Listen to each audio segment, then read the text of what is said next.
The Pledge of Allegiance starts in 5, 4, 3, 2, 1. Please stand for the Pledge of Allegiance. Ready, begin. I pledge allegiance to the flag of the United States of America and to the republic for which it stands, one nation, under God, indivisible, with liberty and justice for all. You may now be seated. Good morning, Cowboys. Coming up on today's show, we have meeting news and a look at the spread of misinformation. I'm Isabelle. And I'm Francisco. Today is Friday, September 29th, and Canyon News at starts right now.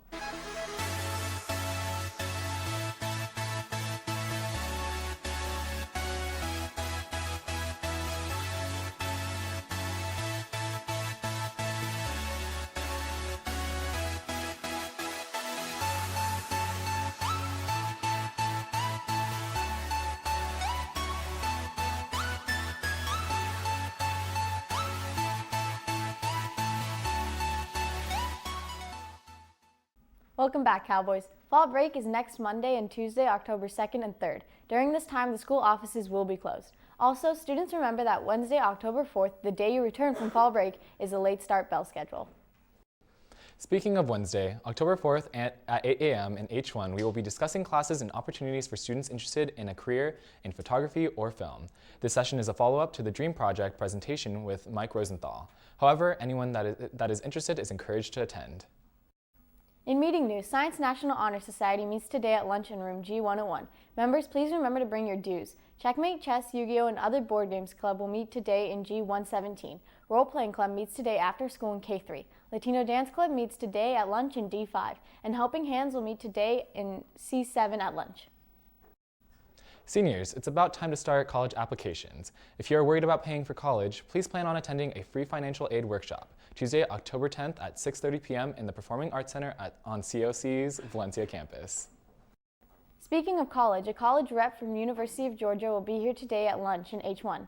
This year, our CNN students are working with PBS NewsHour as a student reporting lab. Here's a look at our first news assignment on the spread of misinformation. Every minute, 216,000 posts are published, 277,000 tweets are sent, and 400,000 photos are shared on Snapchat. With this constant stream of information, how can we determine what's trustworthy? Here are some students on campus and their opinions on this overload of misinformation. Information is crucial to creating a good life, understanding the world around you, and journalism is what gets that information to the public. Journalism definitely does matter. It is the purest form of communication between people, the politics, and global issues.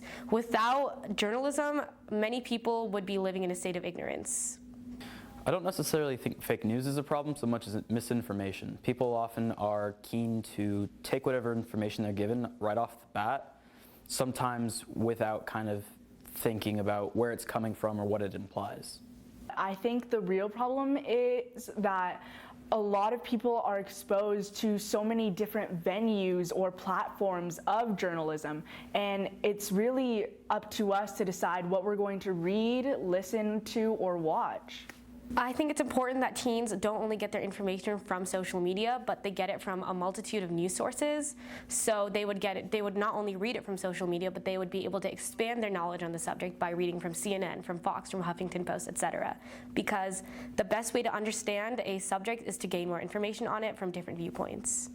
I think one solution to solve this issue of misinformation is that, especially within our unique generation, which is exposed to technology right from the get-go, we need to incorporate a type of lesson plan to improve our digital literacy skills. One way for students and wider audiences to check their sources is by completing the CARP test, a widely acceptable method used by both high school and colleges that have 5 criteria.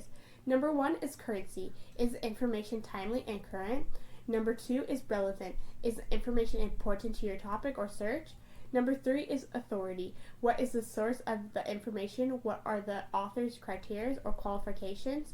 Number 4 is accuracy. Is the information reliable? Is the information supported by evidence that can be verified? And finally, purpose. Why does this information exist?